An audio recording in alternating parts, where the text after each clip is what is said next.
ډیر خلک د دې وخت په باره کې کوتاهي کوي. ځکه رسول صلی الله علیه وسلم دا خبره په حدیث کې کړې ده. په صحیح بخاري کې دا حدیث دی د عبدالله بن عباس رضی الله عنهما: نعمتان مغبون فيهما كثير من الناس. رسول صلی الله علیه وسلم وی دوه نعمتونه دي چې دا خلک د هغې په باره کې په دوکه کې پراته دي، یا دوه نعمتونه دي چې خلک د هغې قدر نه کوي او د هغې قدر ورته نه دی معلوم: الصحة والفراغ، روغ بدن او فارغ وخت.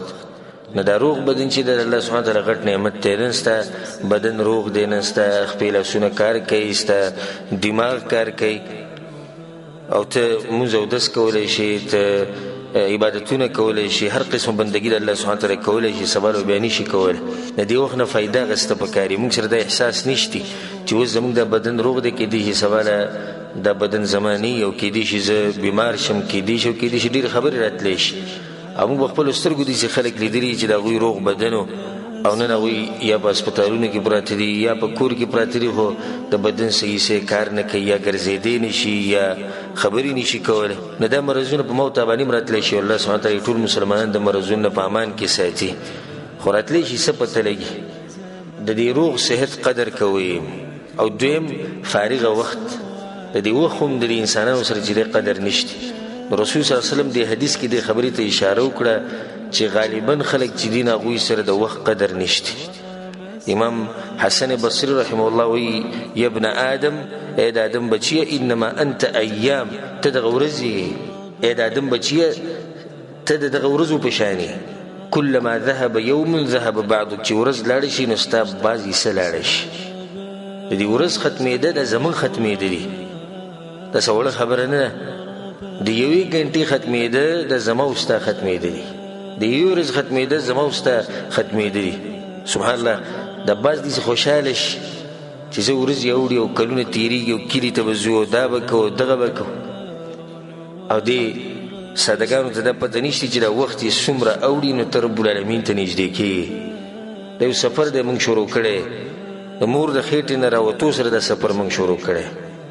نو چا دا سفر لږ کړی دی، چا ډېر کړی دی، او د چا سفر ختمېدو ته نږدې دی، او د چا سفر چې دی هغه لا پاتې دی، ډېر دی. دا سفر ختمېږي په مرګ سره، بیا د هغې نه بعد د آخرت سفر شروع کېږي. نو اوس موږ په دې سفر کې یو. دا څومره چې ورځ تېرېږي او وخت تېرېږي، زما او ستا د سفر چې دی دا کمیږي، رب العالمین ته موږ نږدې کېږو. نو په دې خوشحالېده نه دي پکار چې وخت اوړي او خبره ختمه شوه.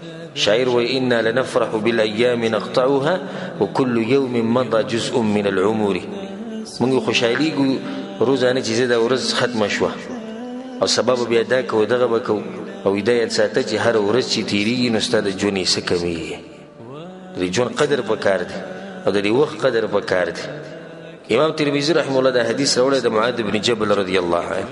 رسول صلی الله علیه وسلم وی: لا تزول قدم عبد یوم القیامه. یو بنده د قیامت په ورځ مخکې نشي تللی، د قدمونه مخکې نشي تللی حتی یسأل عن اربع، تر دې چې د څلورو خبرو تپوس ترې شي. د دې څلورو خبرو جواب به ورکوي، بیا به مخکې ځي. اولنی سوال په دې څلورو کې دی عن عمره فيما افناه.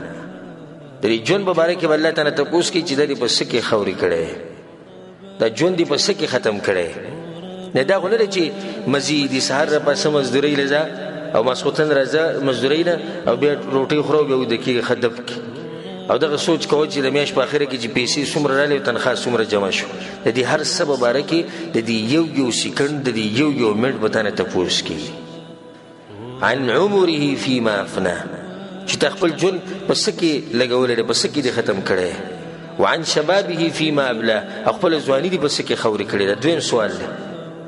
ځواني دا یو وخت دی چې دې به الله سبحانه وتعالی ته نه تپوس کوي. خصوصا زموږ د ځوانانو ته دا خطاب دی، او غالبا چې موږ سره دین هغه ځوانان دي چې د دې ځواني به تاسو رب العالمین تپوس کوي. ګورې د دې څه نه دی چې ته هر څه دې وکړو خبره ختمه شو، نه، د دې به تا نه تپوس کوي.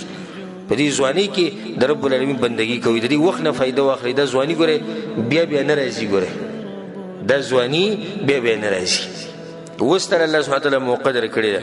زور هم ستا بدن کې شته، او ستا په اډوکو کې زور شته، ستا په ژبه کې زور شته، ستا په سترګو کې زور شته، ستا په زړه کې زور شته.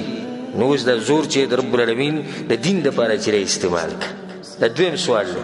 دریم سوال چې رسول الله صلی الله علیه وسلم وی وعن ماله او د مال مبارک به تپوس کیږي من اين اكتسبه وفيما انفقه چې دا مال د کوم ځای نه ګټلی دی او په کوم ځای کې لګولی.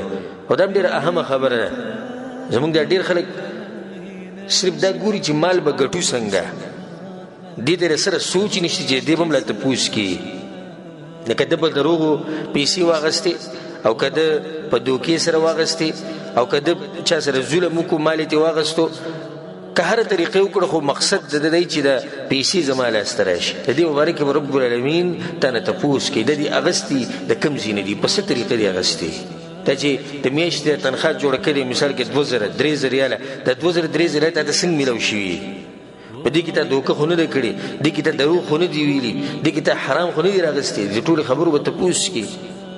بیا دویم تپوس د دغه مال سره تعلق ساتي چې دا مال دې بیا لګولی په کوم ځای کې دي. دا یو اهمه خبره. په حرامو کارونو کې خو دې نه لګولی، اسراف خو دې پکې نه دی کړی. بیا د هغې نه بعد چې کوم سوال دی څلورم، رسول الله صلی الله علیه وسلم وعن علمه ماذا عمل فيه، او د دې علم په باره کې هم الله سبحانه وتعالی تپوس کوي چې ده په دې علم باندې څومره عمل کړی. دا څومره وروڼه چې دلته موږ سره ناست یو، چې څومره زما د بیانونه اوري، هغه ټول د زما د نصیحت ته چې کله تاسو بیان واورئ او په دې کې یو خبره ستاسو مخې ته راشي، نو بیا به لازم عمل کوې. که مخکې ته پته نه وه نو پته نه وه، اوس ته د پته ولګېده، د دې مبارک به تا نه تپوس کېږي چې ته ولې په دې خبره عمل نه دی کړی. علم خو هغه علم دی چې د هغې سره عملي، او علم بغیر د عمله دا سړی به د قیامت پر ورځ جهنم ته د عامو خلکو نه مخکې ځي.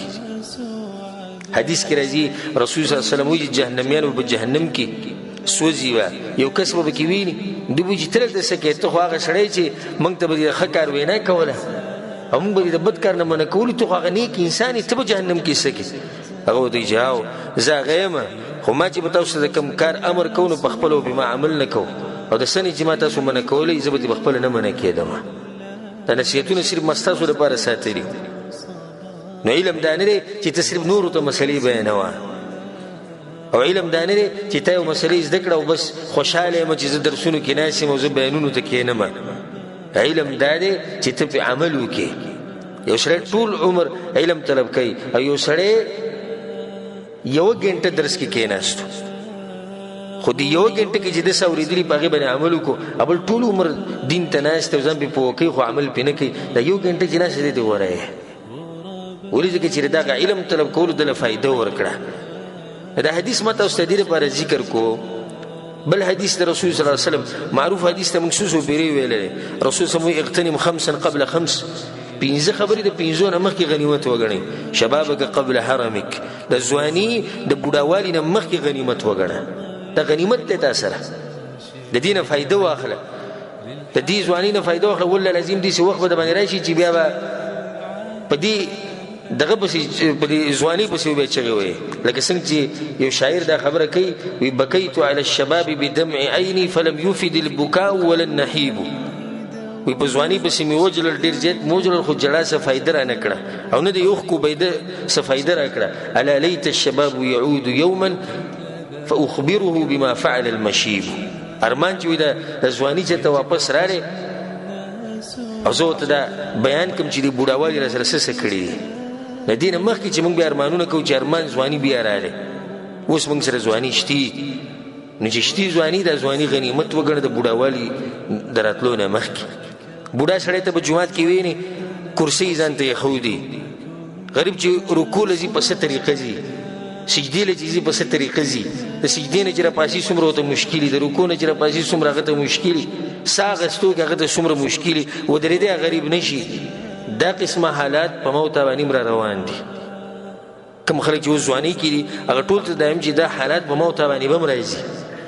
یو خو موږ هم داسې راځي چې سجده به صحیح نشو لګولی، رکوع به صحیح نشو کولی، ملا به زمونږ نه ټیټېږي، ودرېدی به نه شو، کېناستی به نه شو. نو په هغه ټیم کې بیا موږ ارمانونه کوو چې ارمان په کوم وخت کې چې زموږ بدن روغ و په هغه وخت کې هم د الله بندګي کړې وی نو څومره ښه به وی. او دا راته ووایو د شریعت د اسانتیا ته او د رب العالمین د مهرباني ته وګورئ.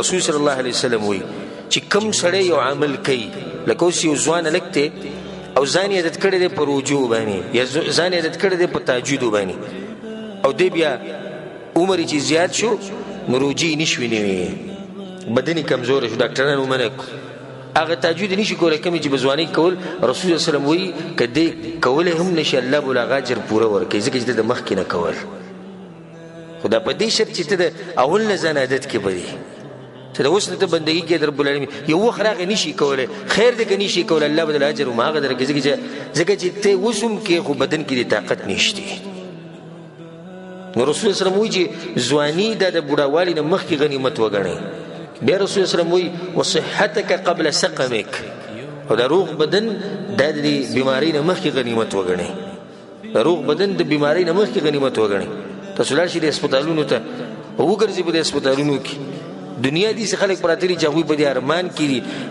او د ارمانونو کې چې موږ صرف د یو پر د تندې رب العالمین ته سجده ولګولې او صرف هغه په دې ارمان دي چې زموږ د جبل لګول کې چې موږ بل الله نوم واخلو نن ستا بدن روغ دی سوای سپته نه لګي هیڅ پته انسان نه لګي انسان ډیر کمزور دی والله لازم د انسان کمزورتیا ز په کوم الفاظو کې بیان کما دومره کمزور انسان دی چې په دې خله کې او په دې جواب باندې معمولی هغه سپینه دانه راوخیږي وړه غونته کې خله چې پخش وړه سپینه دانه اکثر ښکاري نه به راوخیږي د دې د ژوند ټوله مزه چې هغه خراب کړي دومره کمزور دی انسان چې اوس موږ بندګي در رب العالمین ونه کو په دې روغ بدن باندې کله به کوو کله چې امسا په لاس کې ولې شو به الله سبحانه وتعالی بندګي کوو کله چې زموږ ټول جسم ختم شو هر زینه اوازونه روزي او ډوکی کار پریدي او رګونه کار پریدي او کله یو مرض کله بل مرض دغه مخکې د خپل روغ بدن د غنیمت وګڼي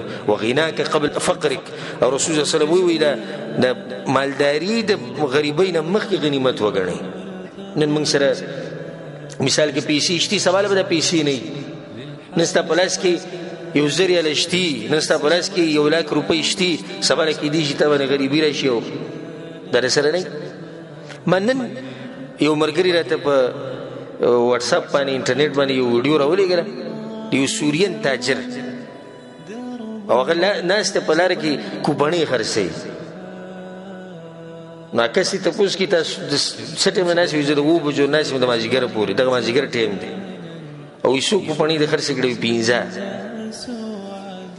نو استا قصه هغه چې قصه شروع کړه هغه مخکې کروڑپتی لکپتی تاجرو کروڑپتی لکپتی تاجرو هغه او وی چې ما سره دومره پیسې وي که ما په دغه پیسو باندې پخلی کولی نو پخلی به م کېدو چې دغه پیسو ته ما اور اچولی او ما پینګولي او چین او دا شینه پخولی نو هم پې پخېدو بس एकदम د الله امتحانونه به دې سره رالو چې هغه دغه روډ باندې بیا ناست او کوپنۍ خرڅولی او بچي وی بچي رانه ټول تلي دي خپل خپلوان ټول تلي صرف زه یم او زما ښځه وي جونګړه کې اوسېږو بس هغه دهشت او هغه پروتوکول او هغه ګاډي او هغه ټوپک او کلاشنکوف او هغه پلانې سیب او پلانې سیب وی هغه هر څه ختم شوي تلي نن تا سره مال شتي د دې څه پته لګي سبا به یې به نه د دې مال نه فایده واخلي رب العالمین به راضي کوي وفراغک قبل شغلک دا حدیث موږ دې لپاره راوړو چې خپل فارغه وخت دا کوم وخت چې الله تعالی درکړی دی د دې قدر وپېژنه د دې نه مخکې چې بیا